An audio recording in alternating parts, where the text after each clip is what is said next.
1981, la policía encontró parte de una huella dactilar cerca del pomo de una puerta en la escena de un crimen. Pero sin contar con un sospechoso, la policía no tenía ninguna forma de comparar la huella con el millón de huellas que constan en sus archivos. 17 años después, la nueva tecnología forense cambió todo eso y arrojó un rayo de luz sobre un oscuro crimen.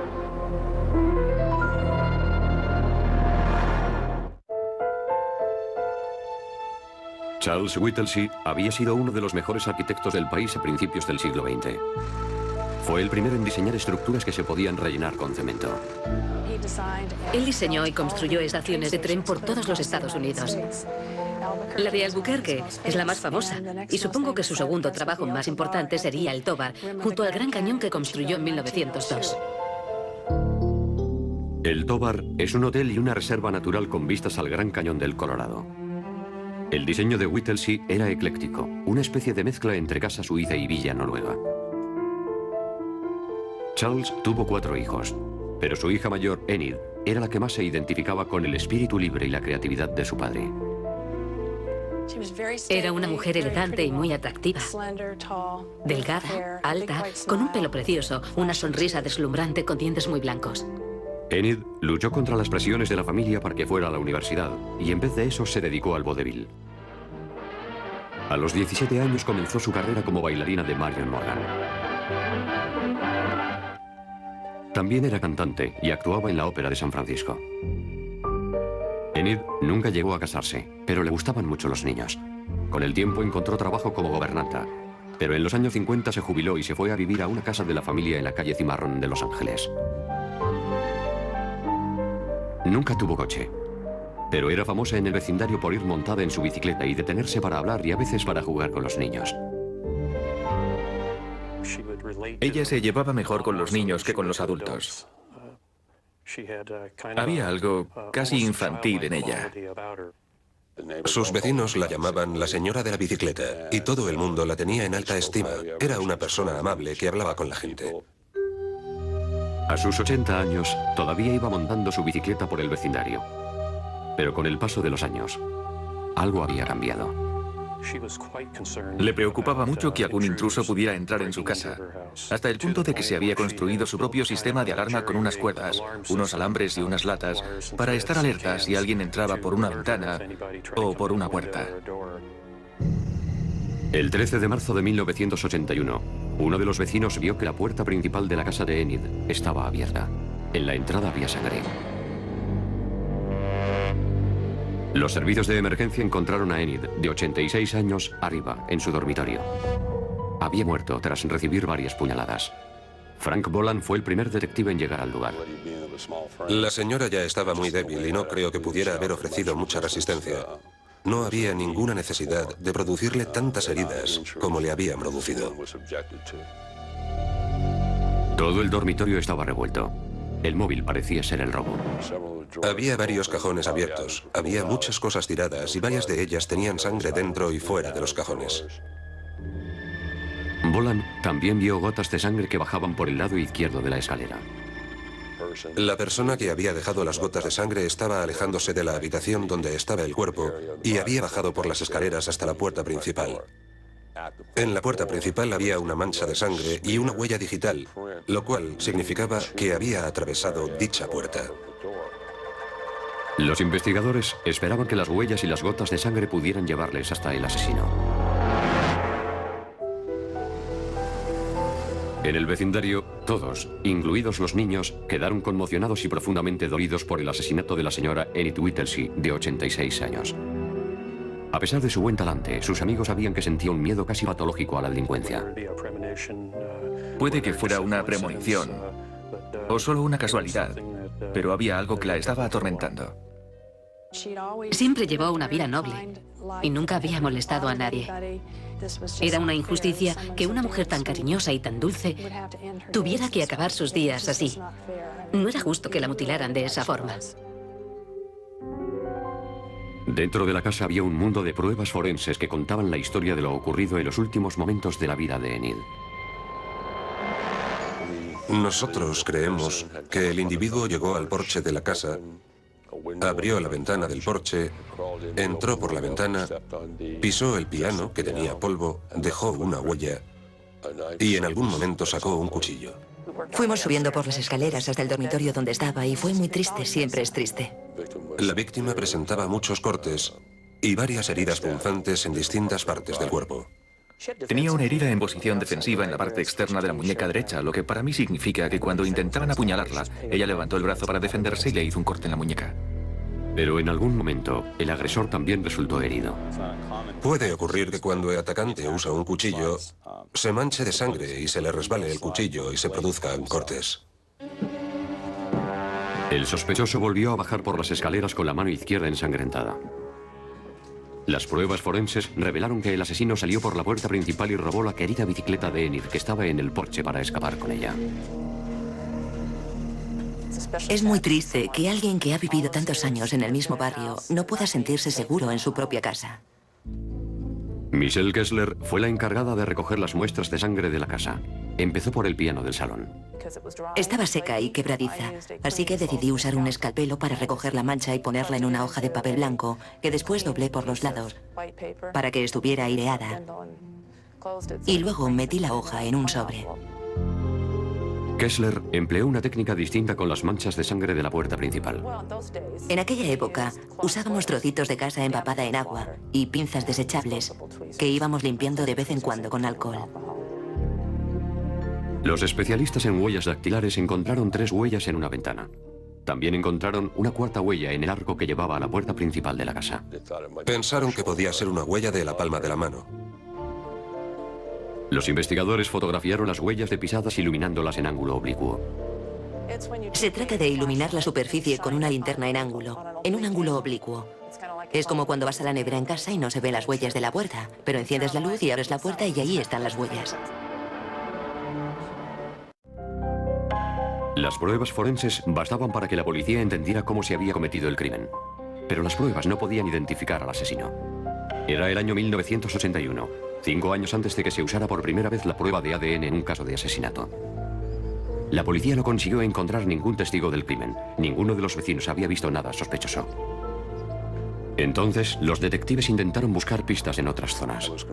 Estuve hablando con otros detectives y comparamos notas, comparamos huellas, pero en realidad no teníamos ningún sospechoso concreto. Comparar las huellas del domicilio de Enid Whittlesey con las de individuos detenidos por delitos parecidos en la misma zona no era difícil. Pero compararlas con todas las huellas del archivo era una tarea imposible. Había que comparar más de 1 millón de fichas. Con un sospechoso conocido habría sido fácil sacar la ficha y hacer la comparación, pero sin un sospechoso era algo muy difícil, y más con una huella incompleta. Y sin la identificación de la huella, el caso seguía abierto. Lo único que sabían los investigadores era que el asesino tenía sangre del tipo B y que era zurdo. Sabíamos que estaban haciendo una investigación exhaustiva. Y nos sorprendía que pasara el tiempo y no hubiera ningún resultado. Tendrían que pasar otros 16 años antes de que las nuevas tecnologías les proporcionaran a los investigadores una pista sólida.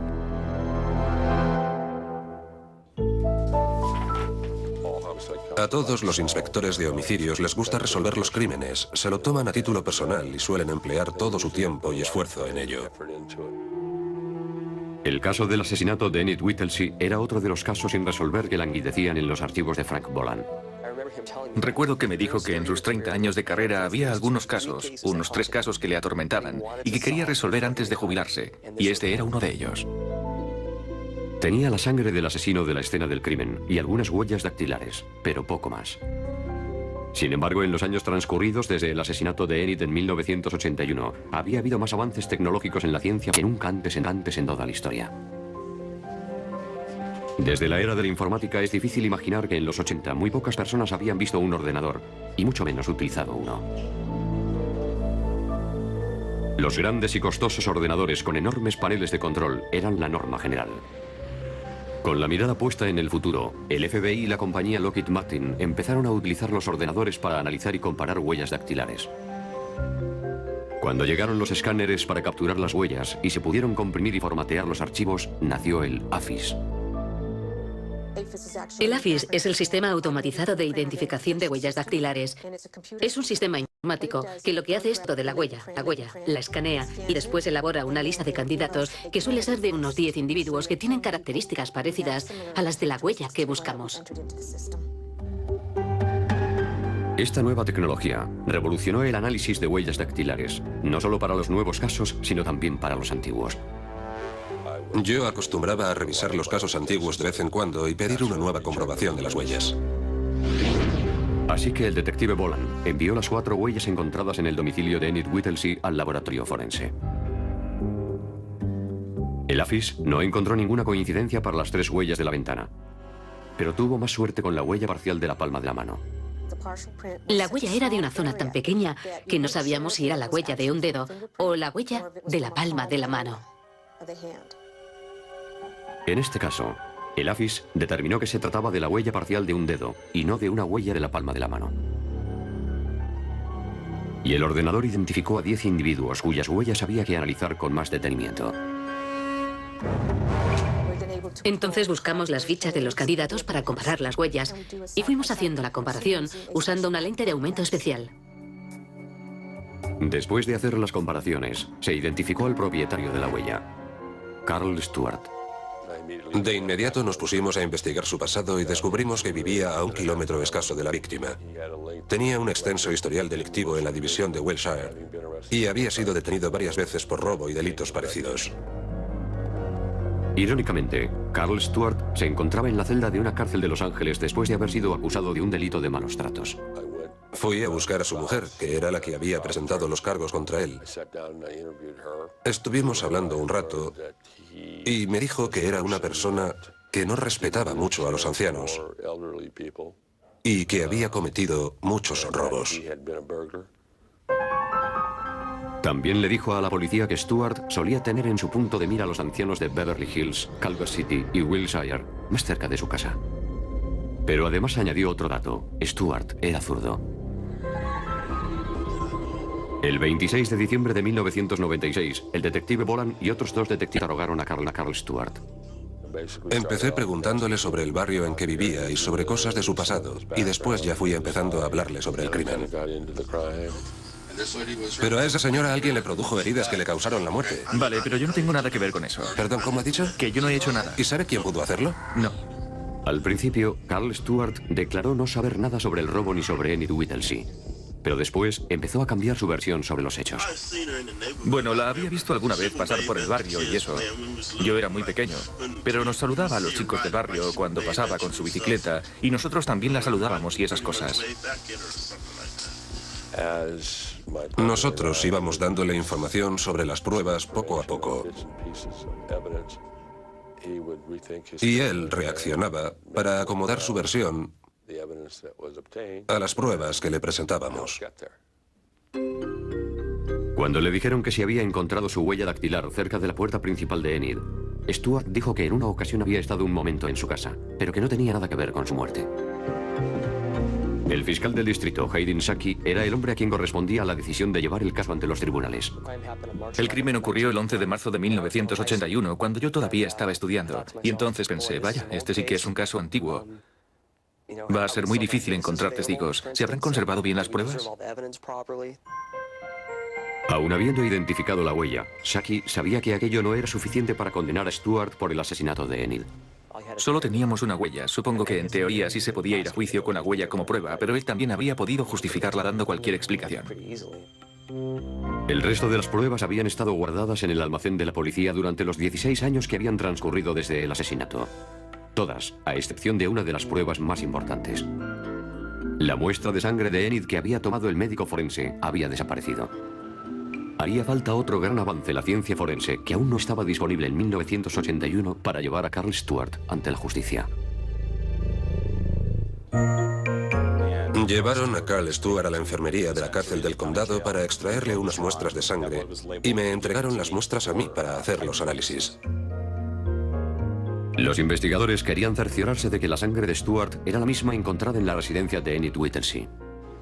Para conseguirlo, los científicos necesitaban una muestra de sangre de Stuart y otra de Enid Whittlesey. Pero la muestra de sangre de Enid, tomada durante la autopsia, ya no estaba entre las pruebas recuperadas. Lo que tuvimos que hacer, a falta de la muestra de la autopsia, fue aprovechar el pijama que llevaba Enid Whittlesey para obtener una nueva muestra de sangre que nos sirviera de referencia, porque el pijama tenía manchas de sangre. Las pequeñas muestras de tejido del pijama fueron sumergidas en agua destilada. El agua diluye la mancha de sangre y los glóbulos, las células sanguíneas en este caso, los glóbulos blancos que se hidratan rompiendo la membrana celular y liberando todo su contenido junto con el ADN en el agua. El siguiente paso era limpiar el ADN. Primero pusimos la muestra en un centricón. El centricón es como un filtro y lo que hace son dos cosas. Limpia el ADN y lo concentra en un volumen más reducido de agua. Después, se hacen copias del ADN hasta conseguir una muestra más fácil de analizar a través de la reacción en cadena de la polimerasa, o PCR. Se identificaron 6 marcadores genéticos en azul durante el proceso de la PCR. Había una muestra que coincidía con el perfil genético de Enid Whittlesey. El resto de las muestras, creo que había 8 muestras de sangre recogidas en el domicilio, todas coincidían con el perfil genético de Carl Stuart. Las pruebas demostraban que Carl Stuart había dejado un rastro de sangre en el domicilio de Enid Whittlesey. La sangre de Carl Franklin Stuart estaba en la escena del crimen. La sangre era la suya. ¿Qué podía alegar la defensa? El 17 de mayo de 1999, Hayden Saki presentó las pruebas del asesinato de Enid Whittlesey ante el jurado. Según Hayden Saki, Carl Stuart había visto a Enid paseando en su bicicleta por el vecindario.